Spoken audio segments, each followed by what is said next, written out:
Hi, I'm Robin Gully. I'm John Justin. We are your Ward 2 council people here to do the council recap for April 13th, 2026. We started out tonight with an open council work session. The first thing that we talked about was 424 Butler Avenue East and the redevelopment there. You've probably heard us talk about this before. You'll remember that this is so it has been a single family home.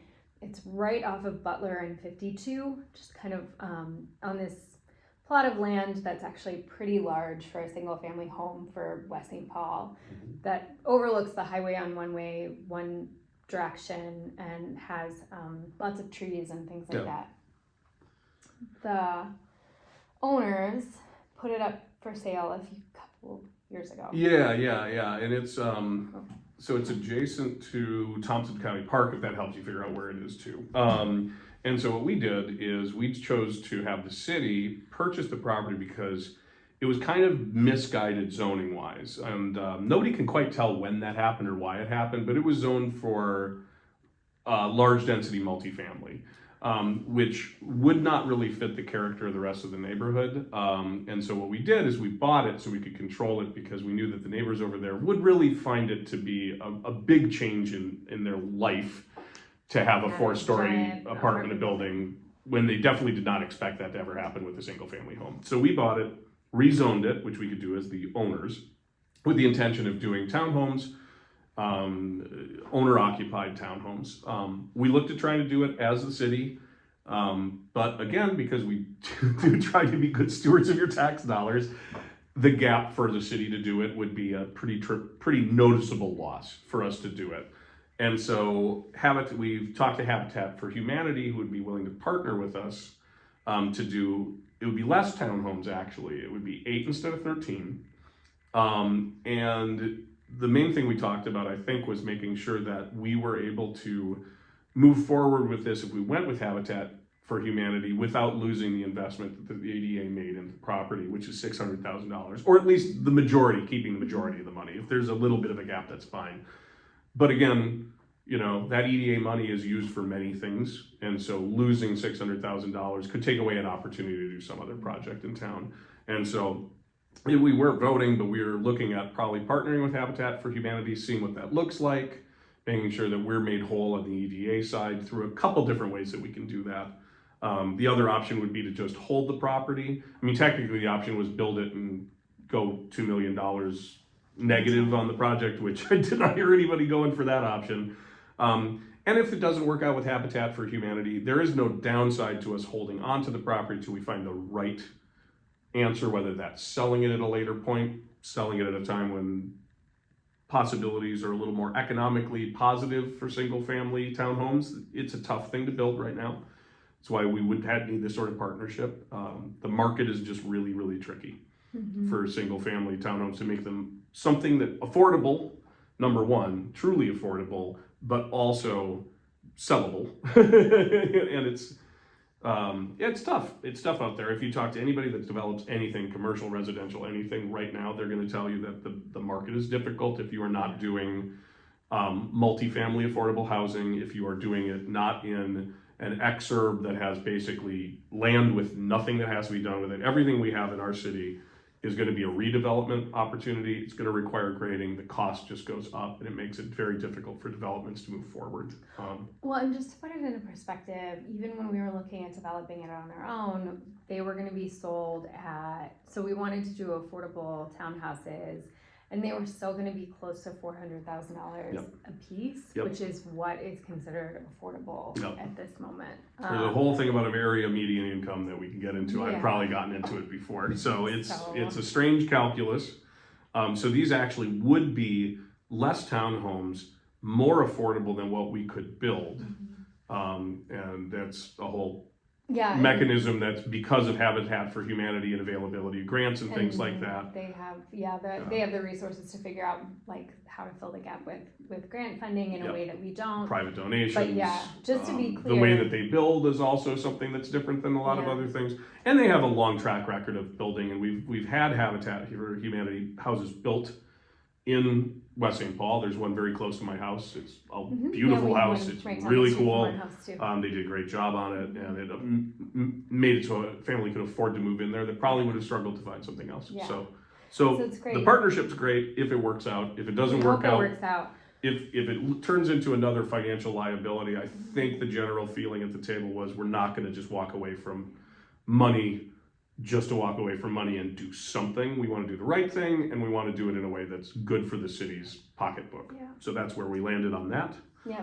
So hopefully we'll be able to tell you some more Yep. good news on that project in the near future. it will be a while before, I think it was 1 to 2 years Wow, before that could yeah. even hit the ground because of their schedule. Yeah. And again, that's no big deal. Right now, we own the property. It's sitting there without changing. It's not bothering anybody with anything going on in it, so we should be good. So it's all good.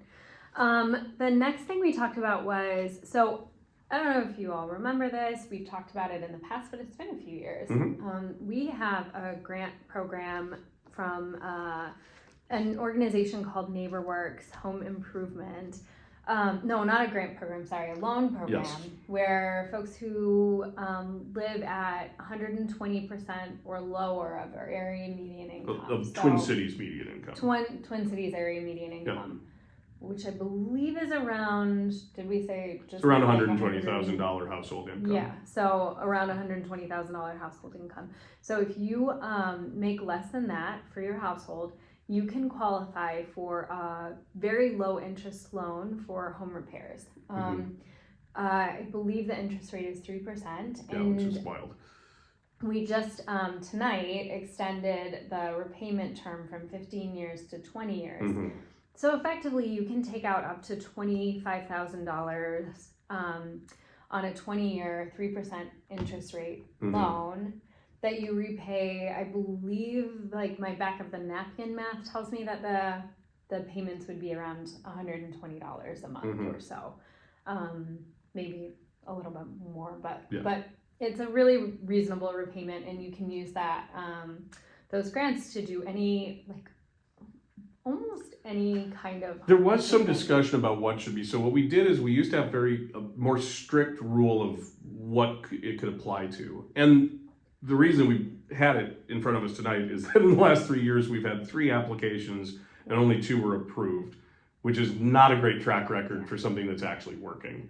And so we're looking at what can we change to make this more desirable. And so I think pretty much everybody adding in garage rework, code enforcement rework, landscaping for purpose like an egress window, energy efficiency. It already covers HVAC, it already covers plumbing and electrical. I think the point of contention may have been, do we want to allow things like interior remodel? And that was discussed pretty robustly. I think we'll hear back from, it was one of the suggestions that NeighborWorks made to us.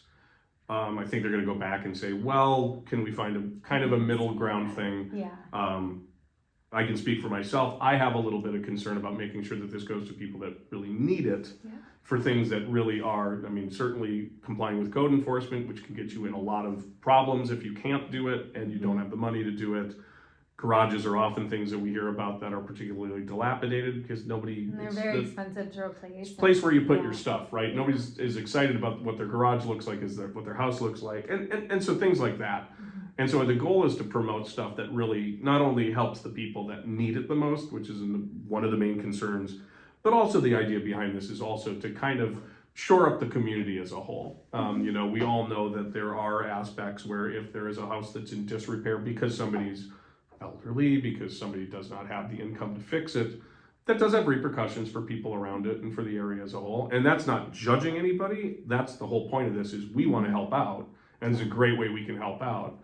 But I want to make sure, I think we all want to make sure it's going to the people that are actually in need and not just something that, you know, is maybe not doing what the intended purpose is. So I think there'll be more discussion on that as we go. So yeah, so but I will say, if you are a person who's been thinking about, like, how do I get this dilapidated garage fixed, how do I replace the front sidewalk at my house or the stairs that are falling apart, this is a really, really good option for a very low interest loan from NeighborWorks that is meant to help you fix your house Yeah. or And you can those egress windows. you that can need, contact the or- city Mhm. to get in touch with NeighborWorks. Obviously, you can contact any of us as well. If you talk directly to the city, they can tell you, yes, this does fit. It might be a little bit of time because we haven't rewritten it yet. So it may be that right now that it's a little more restricted, although again, there's still big things in there that are not restricted, and it doesn't hurt anything to just ask. Mhm. And you can find out, well, not right now, but maybe in 6 months or whatever the timeline is. But we, again, I say this about a lot of stuff. We have these programs. We want to use these programs. That's the whole point of having them. And especially when it's loan-based, it does us no good to not spend. We're not spending this money. So if it's not being used, basically, it doesn't do anything in the positive, and it only does things in the negative. So we're trying to encourage a little more use of that. And you'll hear more about it when it comes from open council to probably the council table for further discussion. Yep. That was it for open council work session, and then we moved on to the council meeting, where the first thing really of note was that we had a proclamation for Mike and Jean DeFranco's 70th anniversary. Yeah. And they were there in the council chambers with a ton of their family. They haven't been in West St. Paul for 7 years. They've only been in West St. Paul for 56 years, which in the same house, which is really kind of amazing, when you think about that. And so it was very cool. I could tell the family was very happy for that acknowledgement. I think one council member mentioned that only 0.1% of marriages make it to 70 years. It's a long run. That's a long, good run. Yeah. And it was really cool, to recognize them. And those are always the really fun proclamations when you can point out something like that. It's really neat. So thank you so much to the family for coming in, and to Mike and Jean for coming in. It was really cool to see you and to be able to celebrate you. I think that was everybody's probably high point of the council meeting. Yes. Of several council meetings in a row. That's a really good one. Yeah. And then we had a proclamation for Arbor Day, which is going to be the 25th of April. So coming right up. And then we had a few public hearings on things that came from the Charter Commission. So we started, we started with the sort of most basic thing was that we wanted to replace our entire city charter. So, technically, if you change things in the charter, you have to do them one amendment at a time. Yep. Or you can do sort of a delete all. The trick is it has to pass unanimously. It has to be every council person and the mayor all have to vote yes. And so if you do it as a slate and it doesn't pass, which is what initially happened, then you are able to come back and do each of them individually and have them voted on separately. Because the alternative is if they fail as a slate, then none of them go through. And if there's a holdout on one particular one and nothing goes through, well, number one, you've just made the charter do a ton of work, and the charter doesn't get enough acknowledgement as it is. I really try not to throw things back at the charter and go nah, thanks for nothing. So we did actually move the 3 parts separately. One was utilization of gender-neutral language throughout the charter, and that actually is something that was a correction from. It had been changed to he/she from, it used to just say he for everything in the charter, or the majority of it. And then several years ago, we changed to he/she. And then it became apparent that it is just cleaner in every way to just say they, which means that everybody knows that they're included. They don't have to, it doesn't have anything to do with anything. They includes all y'all.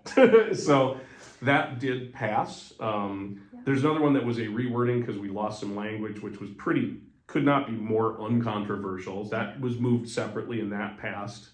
And then the third one was a 3% increase in 2027 for council and mayor salaries, and then a 2.5% increase in 2028.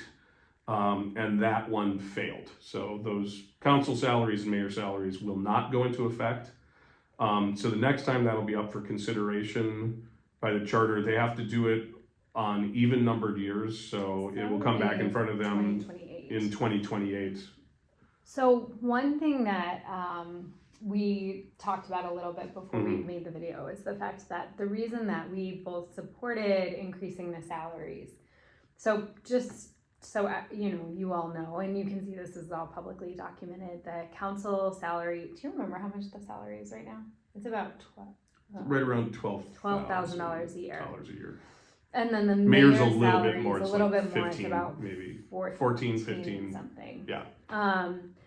And so the reason that it's important for us to consider increasing the council salaries over time, right, and doing it in these like small chunks is that, for every single person who sits on the council, unless you are a retired person with no responsibilities, in which case maybe it's true that it has no cost to you to be on the council. But for most people, if you have childcare responsibilities, if you have to find a caregiver in some other way, if you run a small business and you have to find someone to replace you, there's an actual cost to being on the council. And you're taking away, time from your family and from whatever. And in the past, because the council has to vote on our own salary increases, it's required by state law. Yep. A lot of council members have chosen to not increase the council salary over time, but what happens is that it gets further and further and further behind the actual cost of living that it's meant to offset. Yep. And so I think I was on the council at one point and had to, I don't know if you were there yet, and had to do, I think, a 24% increase in council salary, which was a tough lift. And actually a former council person, Dick Vitelli, who may watch these, I don't know, I think a lot of us were like, well, how do we do that? And Dick was like, well, the reason we're here now is because if you just did cost of living adjustments year to year, you don't put a future council in the position of having to do like a 10% council increase, which is, again, much harder. Again, these are our thoughts. There were other thoughts, and that's fine. And at the end of the day, the decision's made, and it is what it is. But I would say in 2 years, if you see the council looking at a 10% increase in council salaries, it's going to be because there hasn't been an increase since 2026. Yeah. So it's likely that at some point there will be a reason that the council will have to do a larger salary increase. And the funny thing about this is often and both of us can speak to this, I'm up for election this year, so I very well may not benefit from this at all. If you decide to vote me out, that's fine. And so it really isn't about us. It's $30 at the most per month. So, but it is, I also understand, I think, the symbolic gesture of saying, well, at a time when the economy is bad, maybe this is a time to hold back on it. And maybe that, maybe it'll be easier to do this in 3 years for whoever's in the seats, and that's fine. So yeah. But as they say, it is what it is. And it is what it is. And onward we go. Onward. Yes. I would like to thank the Charter Commission. They have I've said it before, they are probably not as visibly notable. They work so hard. They do such good work and really detailed work.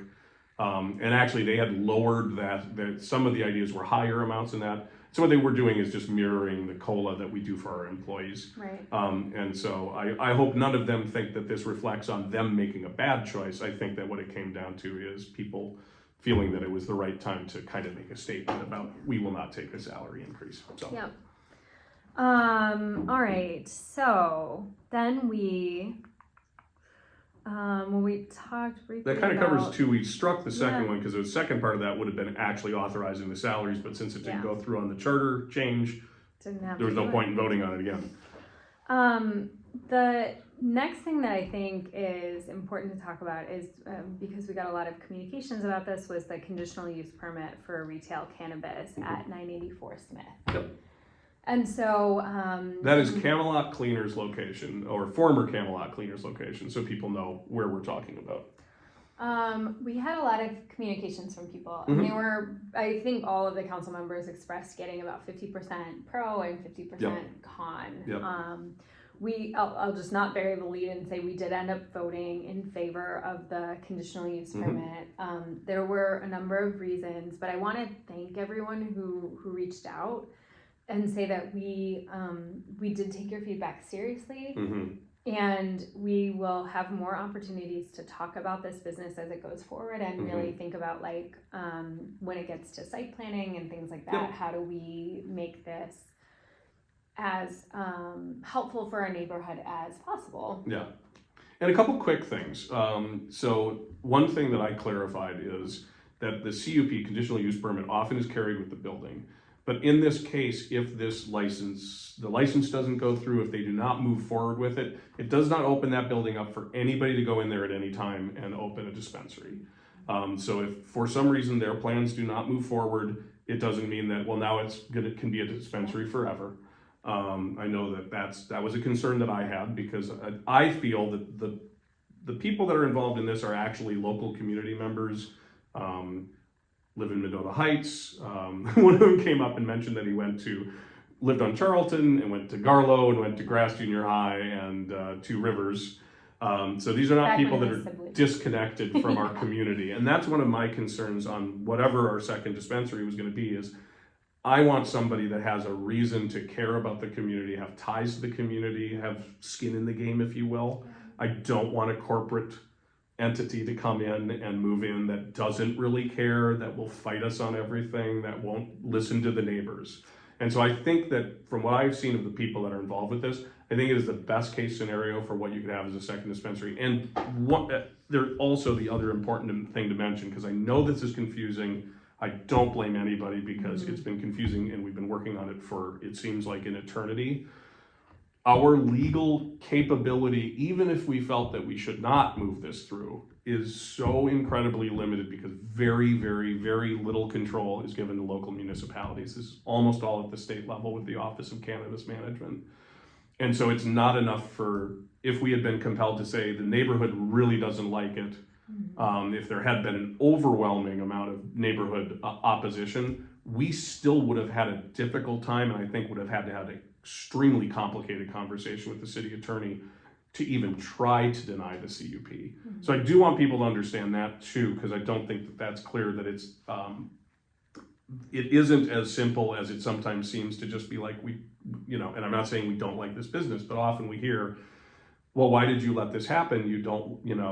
Nobody wanted this business. Well, the specter of another chicken restaurant, right? Yeah. And the truth is we are very legally bound to what we can and can't do, which is good. And I've argued forever is good because there are many examples of cities and municipalities creating roadblocks for things that would have been beneficial to the community eventually, but at the time were unfavorable. And it always comes back and turns into legal risk for the city, often judgments against the city, often the thing happening anyway, and a lot of problems. So I always try to explain that it's not as simple as just picking and choosing. We really have legal guardrails we have to stay within, and more so than anything else with this one. The good news, I was going to mention this because I think we skipped over it real quick. We did, however, establish a limit of a total of 2 dispensaries, and tonight we actually did vote through, we do have the native-owned dispensary, and this would become our second dispensary. We have a cap of 2 dispensaries. There was a change in the law. You're going to hear that a lot because if you look back on this, there have been changes in the law almost every few weeks. That now the native-owned dispensaries do count towards the total cap for a municipality. We can't restrict. If another native-owned dispensary wanted to come into town, they can just come into town. But at this point, with those 2, if this one goes through, there would not be a third possibility for a private entity to come in and add another dispensary to West St. Paul. So hopefully that's some comfort for some of you that might be just opposed to the concept of dispensaries. This is pretty much, we're at the top now. There will not be more moving forward unless we change the cap. Well, and I also just want to add that the applicants came up and talked to us about the site plan, and they're very interested in our feedback about what we want to see. I know the mayor had expressed not wanting to have something that looked, I'm going to use the words like gaudy or tacky or anything like that, and they were really clear that that is not their intention at all, and that they want it to really blend in with the neighborhood and for it to feel like a place that like feels good. And in fact, they told us right away that their plan is to basically replace the entire outside of Camelot Cleaners and clean up the whole site, which really we think will be a benefit to the neighborhood. So it's you know, at this point, a blighted building that's been sitting vacant for almost 5 years. Yeah, yep.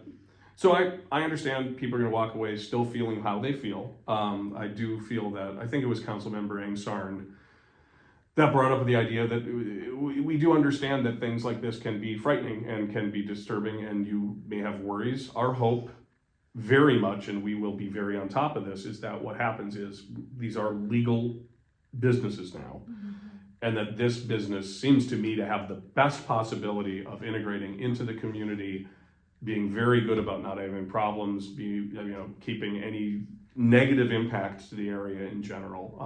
And I can assure you that we will be very on top of making sure that that's exactly how this goes.